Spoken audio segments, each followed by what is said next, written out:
I heard the wine glass shatter before I heard my mother say it. You're just good with your hands, Chloe. Not your brain. I was standing in the doorway of our family dining room in Portland, Oregon, still wearing my graduation gown. Bachelor's degree in business management. For years of night classes while working 60-hour weeks at Bennett Co, our family's manufacturing company. The company I thought I was building my future in. My sister Madison was sitting at the head of the table. My father's chair. She wasn't even looking at me. She was scrolling through her phone, wine glass in her other hand, while my mother swept up the shards of the glass I'd apparently startled her into dropping. What are you talking about? I asked. My father cleared his throat. We've made Madison the new operations director. She'll be taking over day-to-day management. The room tilted. I've been managing operations for 3 years. You've been managing production, my mother corrected, not looking up from the floor. Madison has her MBA. She understands the business side. Madison finally glanced up. It's nothing personal, Chloe. You're amazing at what you do. The floor needs you. The floor. Like I was some kind of assembly line worker. Not the person who'd redesigned our entire production workflow. Not the person who'd cut waste by 30%. Not the person who'd personally closed our 3 biggest contracts in the last 18 months. If this hits home, tell me where you're watching from. Drop a comment if you've ever been invisible in your own family. I need you to understand what good with my hands meant to them. It meant I was 17 when I started working summers at the plant. While Madison was at tennis camp, I was learning how to operate our CNC machines. While she was studying marketing at Stanford, on the company dime, I was on the floor at 5 a.m., running quality checks. When I turned 21, I enrolled in night school. Business degree. I thought if I had the credentials, they'd finally see me the way they saw her. I was 25 now. I'd just walked across that stage. I thought this dinner was a celebration. Instead, it was a wake. For my future. When does this start? I asked. Monday, my father said. We're announcing it to the staff tomorrow. Without telling me first. We're telling you now, my mother said, finally standing up, dustpan full of broken glass. Chloe, you need to understand. Madison has connections. She has vision. She can take Bennett Co into new markets. I've been in those markets for 2 years. You've been fulfilling orders, Madison said, setting down her phone. That's not the same as strategy. I looked at my father. He was the one I'd always worked alongside. He was the one who taught me how to read a production schedule, how to negotiate with suppliers, how to shake hands and mean it. He wouldn't meet my eyes. So what am I, then? I asked. Still just floor staff? Senior production manager, he said quietly. Same salary. Same benefits. Same title I've had for 3 years. While doing director-level work. Nobody answered. I left the graduation gown on the chair and walked out. Monday morning, I didn't show up at 5 a.m. For the first time in 8 years, I wasn't the first person through the Bennett Co doors. I came in at 9. Regular business hours. I clocked in, went to my desk, and opened my job description. Senior Production Manager. I read it carefully. 3 times. Then I started working exactly to that description. Nothing more. No early mornings. No late nights. No weekends. No quick favors for sales. No emergency client calls. No covering for my father's forgotten meetings. No redesigning workflows on my own time. Just the job they'd decided I was qualified for. Marcus, our plant supervisor, noticed first. He caught me at my desk at 5:30 p.m., packing up. "You're leaving?" "It's 5:30. "Yeah, but the Hendricks order needs review before shipping tomorrow." "That's a director-level approval. Ask Madison." His face went blank. "Madison doesn't know the Hendricks specs." "Then I guess she'll learn." I could feel his confusion following me all the way to my car. Marcus had worked with me for 6 years. He'd never seen me walk away from a problem. But that's the thing about being good with your hands. Eventually, people forget you have a mind too. Tap like if you've ever had to prove your worth the hard way. This story goes places. It took exactly 11 days for everything to start falling apart. The Hendricks order shipped late. Wrong specifications.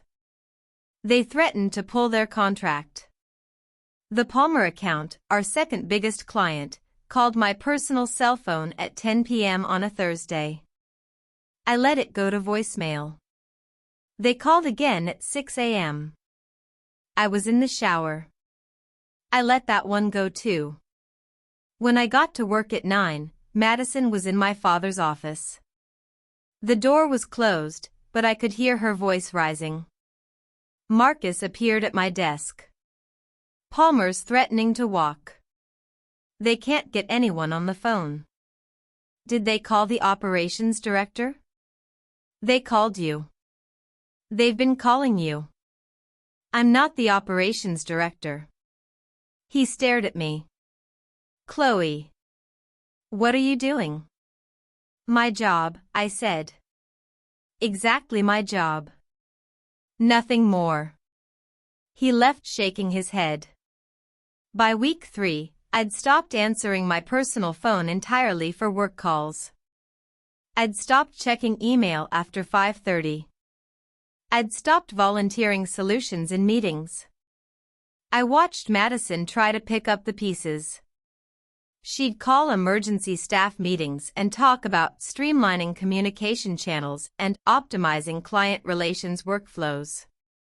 The staff would nod politely and then come to my desk afterward, confused. "What does she mean by customer journey mapping?" Luis from Quality Control asked me. "I don't know," I said. "Ask the director." "But you always." "I'm just good with my hands, Luis. Not my brain." I saw him flinch. My mother cornered me in the break room on a Tuesday.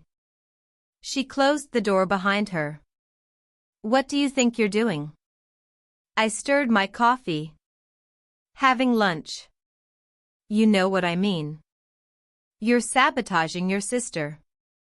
"I'm doing exactly what I was hired to do.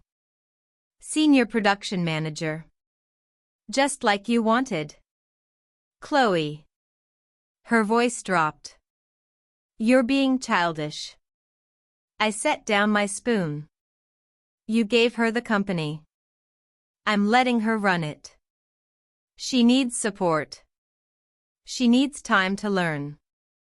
I needed time to learn too. I got it by working 80-hour weeks and going to school at night. Nobody held my hand. "That's different." "Why?" "Because I didn't go to Stanford?" She pressed her lips together. "Because you never had Madison's vision. You're tactical, Chloe. She's strategic. Then let her strategize her way out of this." My mother's face went hard. "If you cost us Palmer, you're fired." I looked at her for a long moment.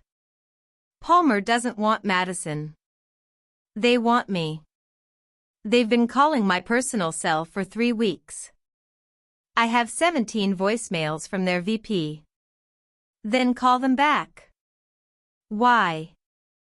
I'm just good with my hands. I'm sure Madison's big brain can figure it out. I threw my coffee in the trash and walked out. Comment if you've ever had to let someone fail to prove a point. Because this was just the beginning. Palmer Industries represented 18% of our annual revenue. They'd been our client for 12 years. I'd personally managed their account for the last 4. Their VP, Richard Palmer, was old school. He didn't want presentations and pivot tables. He wanted someone who understood his production timeline, knew his specs by heart, and picked up the phone when he called. That person had been me. Now it was supposed to be Madison. On day 23 of my work-to-rule routine, my father called me into his office. Madison was already there, arms crossed. "Palmer's pulling out," he said. "They've given us until Friday to fix the Hendricks situation and provide assurance they'll have consistent support going forward." "That's a director-level issue," I said. "Chloe." His voice cracked. "Please." I'd never heard my father say please to me. Not once. Not in 25 years. "Please what?" "Call Richard. Fix this." "I don't have the authority to fix it. I'm not the director." Madison's jaw tightened. "This is so petty." I turned to her. "You have the MBA. You have the vision. You have the title. Call him yourself." "I've tried. He won't take my meetings." "Then I guess you need to figure out why." My father stood up. "Chloe. If Palmer walks, we lose Miller and Jefferson too. They're all connected. That's 40% of our business." "I understand." "Then do something." I looked at him. Really looked at him. At the gray in his hair that hadn't been there 2 years ago. At the way his hands shook slightly on the desk. "I am doing something," I said quietly. "I'm being exactly who you told me I was. Someone who's good with my hands. Someone who belongs on the floor. Someone who doesn't have the brain for this level of work." I left before he could respond. Friday came. Palmer's deadline. I was at my desk at 9:02 a.m. when my phone rang.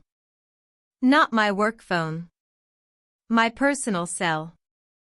Richard Palmer. I let it ring. Once. Twice. 3 times. Then I answered. "Chloe Bennett." Thank God. Richard's relief was audible. "I've been trying to reach you for a month. I've been here. Your sister keeps intercepting my calls."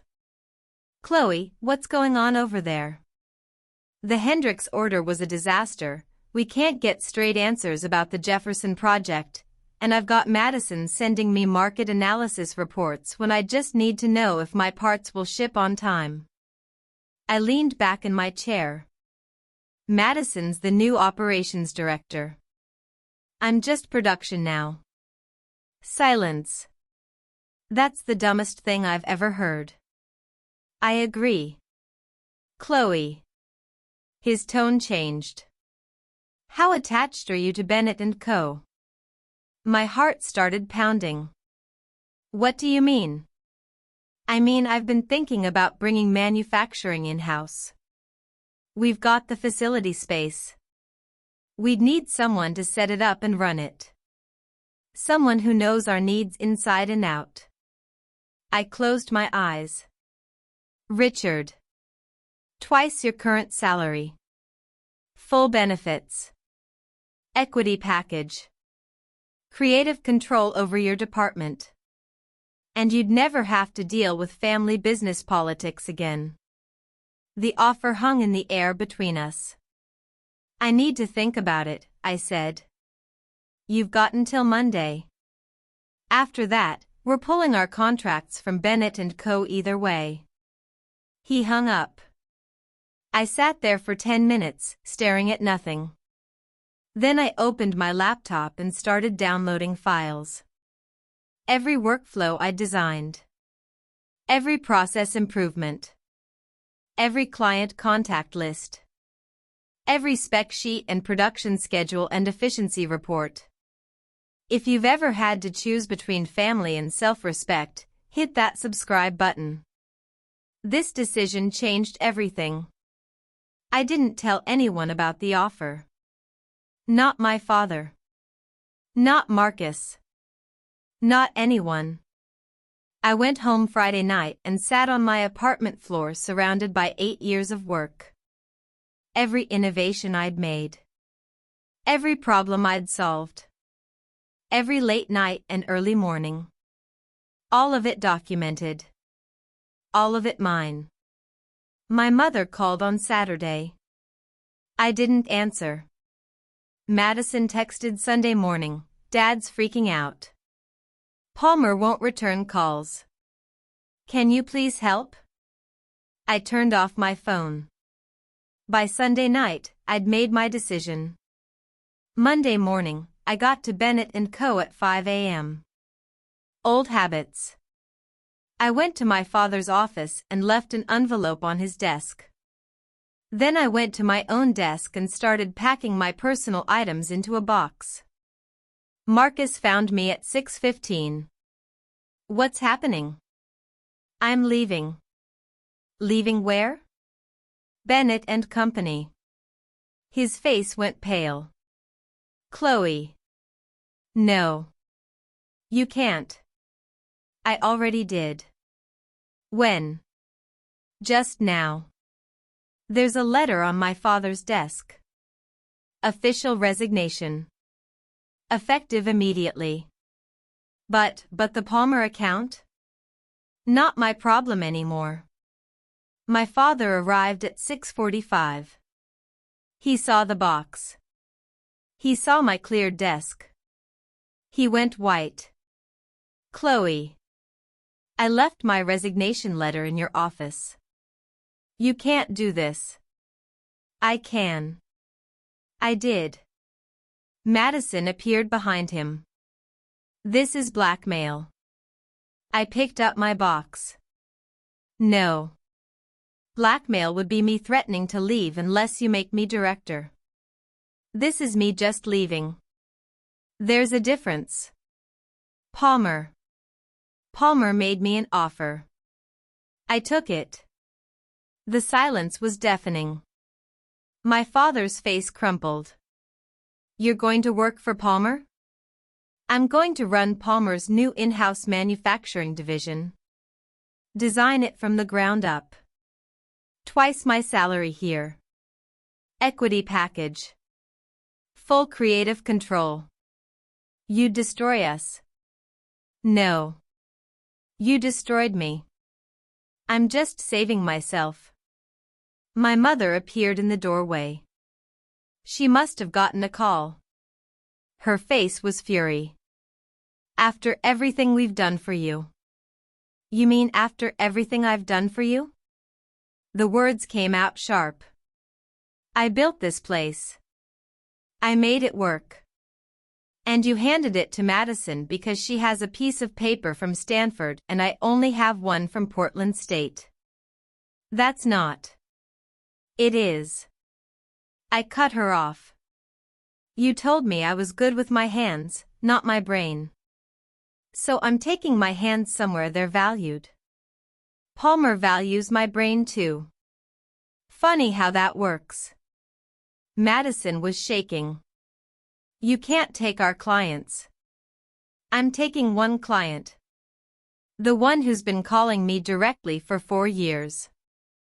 The one you couldn't manage for 4 weeks. And yes, Madison, when Palmer pulls out, Miller and Jefferson will probably follow. That's how relationships work. But that's a director-level problem. I'm sure you'll figure it out." I walked past all of them. Marcus caught me at the door. Chloe. Is there anything? I looked back at him. At the plant floor I'd reorganized 3 times. At the office I'd worked in for 8 years. At the family that had never seen me. Yeah, I said. There is. Tell everyone I said good luck.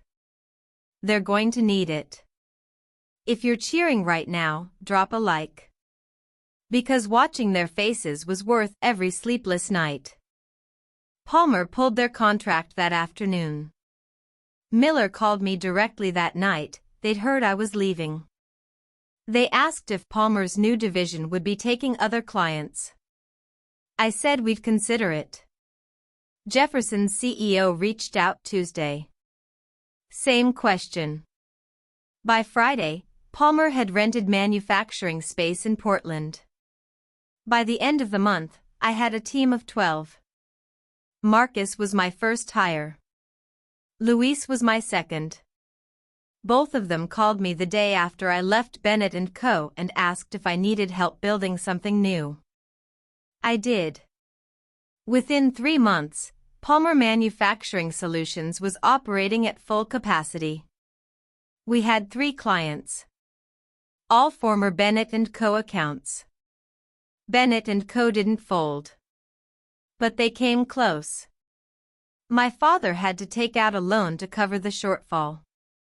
Madison stepped down as operations director after 6 months. She moved to Seattle for a corporate job. Marketing, not operations. My mother stopped calling after I didn't come home for Thanksgiving. My father called once. It was late January, almost 9 months after I'd left. I was in my new office, my own office, with my name on the door, when my phone rang. Chloe. Dad. I need you to know something. I waited. I was wrong. Your mother and I both were. We thought Madison was the future because she had the education, the polish, the connections. We didn't see that you were already building the future. Right in front of us. I didn't say anything. You were right. About all of it. You built that company. And we let you walk away because we were too proud to admit we'd been wrong about you from the start. My throat was tight.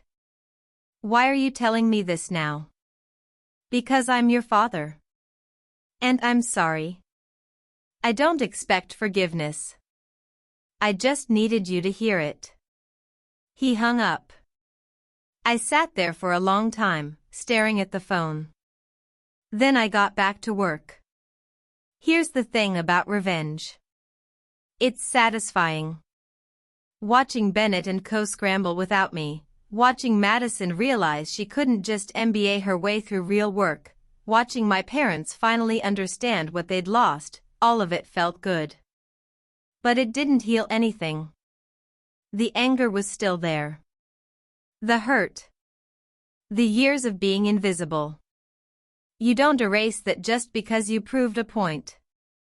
6 months after my father's apology, I drove past Bennett Co. on my way to a client meeting. The parking lot was half empty. The sign needed painting. I felt a twist in my chest that I didn't expect. That night, I called Marcus. How bad is it over there? He sighed.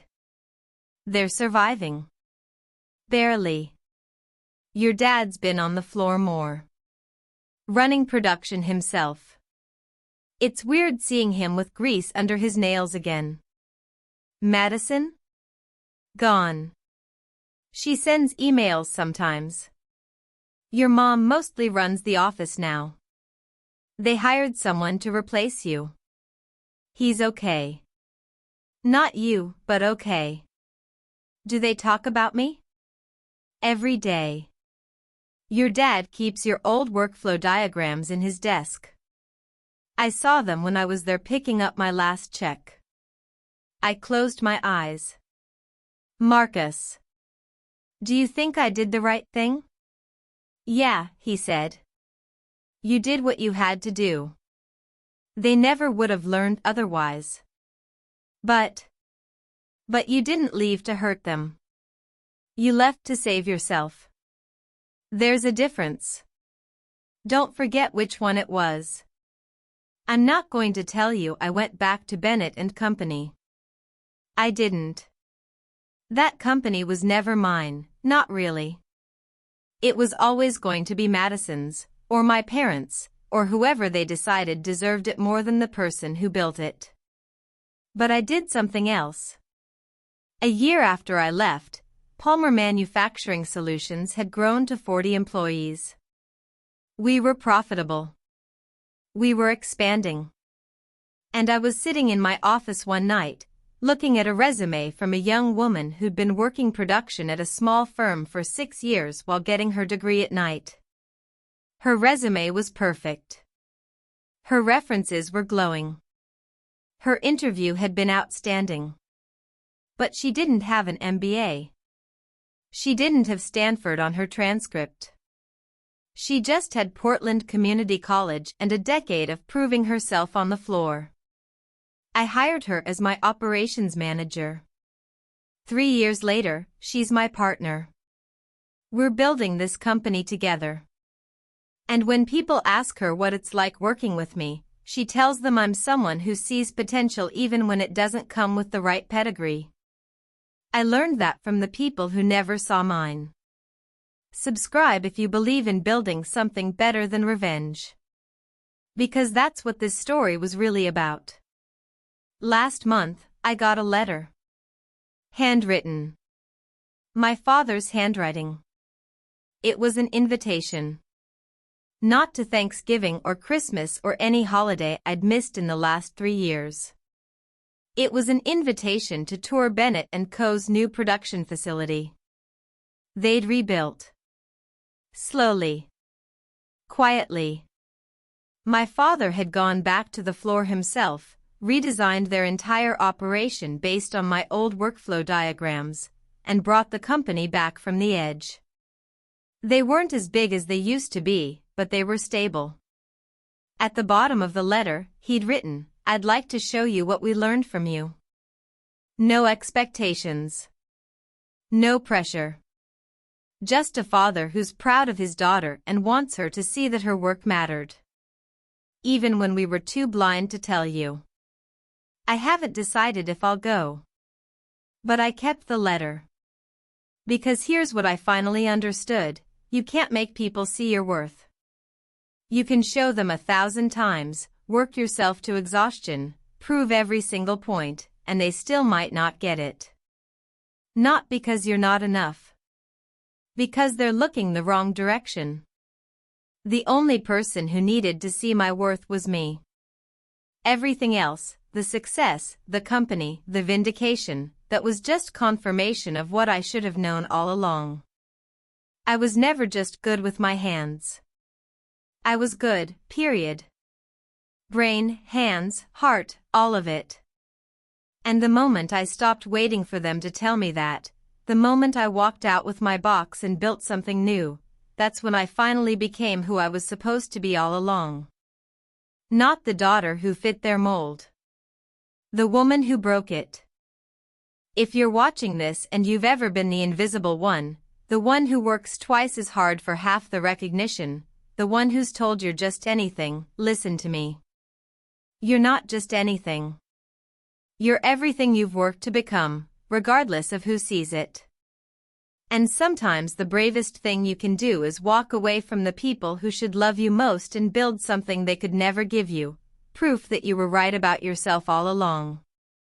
My name is Chloe Bennett. I'm the founder and CEO of Palmer Manufacturing Solutions. And I'm good with my hands, my brain, and everything in between. Don't forget it. And don't let anyone make you forget who you are either. If this story meant something to you, hit that subscribe button and tell me in the comments what you're building for yourself. Because that's what matters. Not revenge. Not proving them wrong. Just proving yourself right. Thanks for listening. I'll see you in the next one.